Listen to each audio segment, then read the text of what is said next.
రేవంత్ సర్కార్ పైన హరీష్ రావు ఫైర్ అయ్యారు. సింగరేణిలో మరో పెద్ద స్కామ్ జరిగింది అంటూ ఆరోపణలు వినిపిస్తున్నాయి. సింగరేణిలో డీజిల్ స్కామ్ జరుగుతోంది అని హరీష్ రావు వ్యాఖ్యానించారు.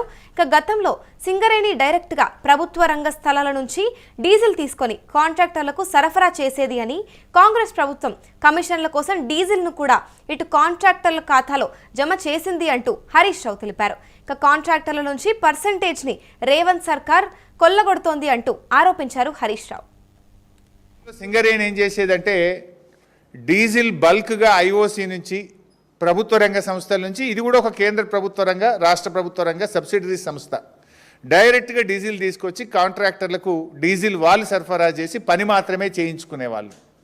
కానీ వీళ్ళ కమిషన్ల కోసం, వర్క్ వాల్యూ పెంచడం కోసం, పర్సంటేజీల కోసం ఇప్పుడు ఏం చేసిండ్రు, డీజిల్ను కూడా కాంట్రాక్టర్ ఖాతాలో జమ చేసినారు. అప్పుడు ఏమైంది, 50 కోట్ల పని 100 కోట్లు అవుతుంది, డబుల్ అవుతుంది. పర్సెంటేజ్ 50 కోట్ల మీద 10% మాట్లాడుకుంటే 100 కోట్లు డీజిల్ కూడా కలిపితే 100 కోట్ల మీద 10% వస్తుంది కదా.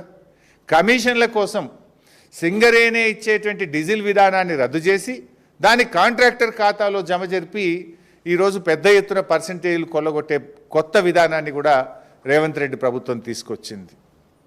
ఇన్ఫ్యాక్ట్ దీనివల్ల సింగరేణికి బాగా లాస్. ఎప్పుడైనా కాంట్రాక్టర్కి బిల్లు చెల్లించినప్పుడు 18% జీఎస్టీ కట్టాల్సి ఉంటుంది. నువ్వు 50 కోట్లు పని చేస్తే 50 కోట్ల మీదనే నీకు జీఎస్టీ కట్టాలి. ఇప్పుడు డీజిల్ కూడా కలిపితే ఏమవుతుంది, అది డబుల్ రేట్ అవుతుంది, 100 కోట్లు అవుతుంది 50 కోట్ల పని. ఇప్పుడు 100 కోట్ల మీద జీఎస్టీ కడితే సింగరేణి సంస్థకు నష్టం కదా. అంటే ఈ రకంగా సంస్థకు నష్టమైనా సరే మాకు కమిషన్లు పెరగాలి, మాకు కమిషన్లు వస్తే చాలు అని చెప్పి ఈ కొత్త డీజిల్ విధానాన్ని కూడా తీసుకొచ్చి ఇటు సంస్థకు నష్టం చేస్తున్నారు, మరోవైపు వీళ్ళు కమిషన్లు కొల్లగొడుతున్నటువంటి పరిస్థితి. ఈ అంశంపైన పూర్తి డీటెయిల్స్ మా ప్రతినిధి సతీష్ అడిగి తెలుసుకుందాం. చెప్పండి సతీష్, సింగరేణిలో మరొక పెద్ద స్కామ్ జరిగింది అంటూ ఆరోపణలు వినిపిస్తున్నాయి. ఇదే నేపథ్యంలో ఇటు హరీష్ రావు కూడా రేవంత్ ప్రభుత్వం పైన ఫైర్ అయినట్టు తెలుస్తోంది. దీనిపై మీ దగ్గర పూర్తి డీటెయిల్స్ ఏంటి?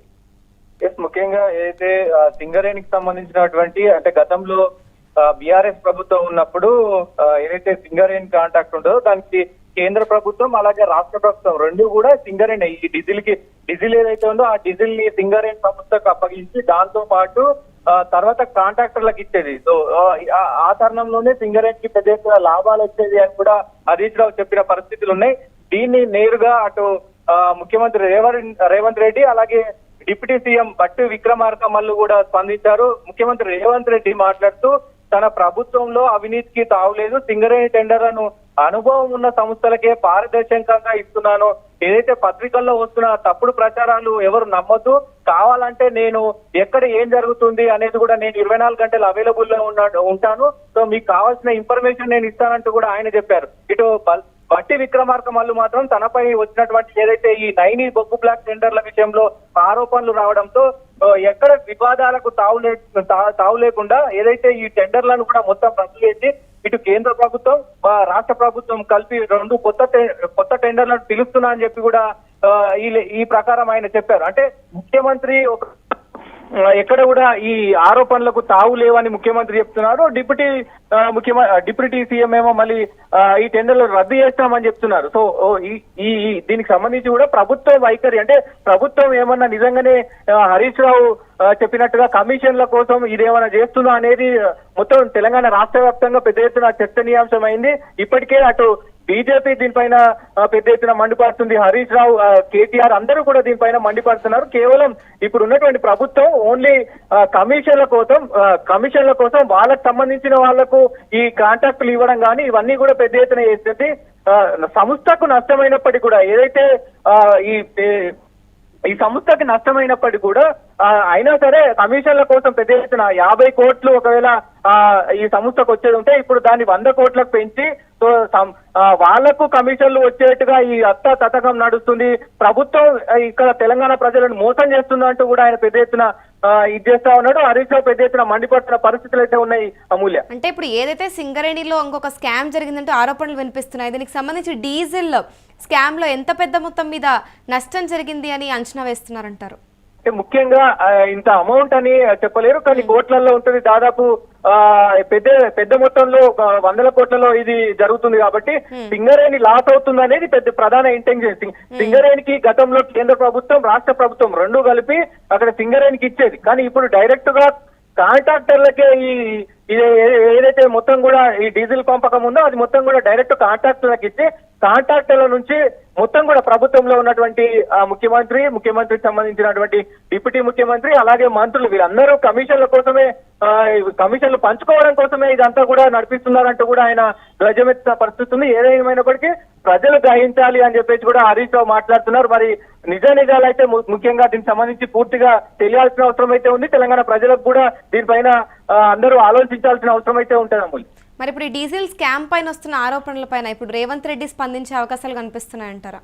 ఇప్పటికే స్పందించారు. అయితే ఆయన ఎట్లాంటివి జరగలేదు, అంత పారదర్శకంగా నడుస్తుంది అని చెప్పేసి ఆయన అన్నారు. కానీ బట్టి విక్రమార్క వల్ల ఇక్కడ ఏదైతే పేపర్లు ఆరోపణలు వచ్చినాయో ఆ ఆరోపణలన్నీ కూడా తప్పు. ఓకే, మీరు అన్నదాని ప్రకారం మేము పాత టెండర్లు ఏవైతే ఉన్నాయో అవన్నీ క్యాన్సిల్ చేశాము. కొత్త టెండర్లు కేంద్ర ప్రభుత్వం రాష్ట్ర ప్రభుత్వం ఏదైతే నిజాయితీగా ఉన్న సంస్థలు ఉన్నాయో ఆ నిజాయితీ గల సంస్థలకే ఇస్తామంటూ కూడా ఆయన చెప్పిన పరిస్థితులు అయితే ఉన్నాయి. సో మరి ఎలాంటి పరిణామం చోటు చేసుకుంటాడో చూడాల్సిన అవసరం అయితే ఉంటుంది Amulya. Right, thank you Satish. ఇక చూసుకుంటే సింగరేణిలో మరో పెద్ద స్కామ్ జరిగింది అంటూ ఆరోపణలు వినిపిస్తున్నాయి. ఇక సింగరేణిలో డీజిల్ స్కామ్ జరిగింది అంటూ హరీష్ రావు వ్యాఖ్యానించారు. గతంలో సింగరేణి డైరెక్ట్గా ప్రభుత్వ రంగ సంస్థల నుంచి కూడా ఇటు డీజిల్ తీసుకొని కాంట్రాక్టర్లకు సరఫరా చేసేది అంటూ హరీష్ రావు తెలిపారు. ఇక కాంగ్రెస్ ప్రభుత్వం కమిషన్ల కోసం డీజిల్ని కూడా కాంట్రాక్ట్ ఖాతాలో జమ చేసింది అంటూ హరీష్ రావు వ్యాఖ్యానించడం జరిగింది. కాంట్రాక్టర్ల నుంచి పర్సెంటేజ్ని రేవంత్ సర్కార్ కొల్లగొడుతోంది అని హరీష్ రావు ఆరోపించడం అయితే జరిగింది. ఇక ఇదే నేపథ్యంలో హరీష్ రావు దీనికి స్పందిస్తూ కూడా ఇలాంటిదేమీ జరగలేదు అంటూ రేవంత్ రెడ్డి తెలపడం జరిగింది. ఇక ప్రస్తుతం దీనిపైన చూసుకుంటే హరీష్ రావు మాత్రం ఖచ్చితంగా కాంట్రాక్టర్ల నుంచి పర్సెంటేజ్ని రేవంత్ సర్కార్ ఇటు కొల్లగొడుతుంది అంటూ కూడా ఒక అందుకు ఇటు ఆరోపించడం అయితే జరిగింది. మరి ఇప్పుడు దీంట్లో నిజానిజాలు ఎంతవరకు ఉన్నాయనేది మాత్రం చూడాల్సి ఉంది.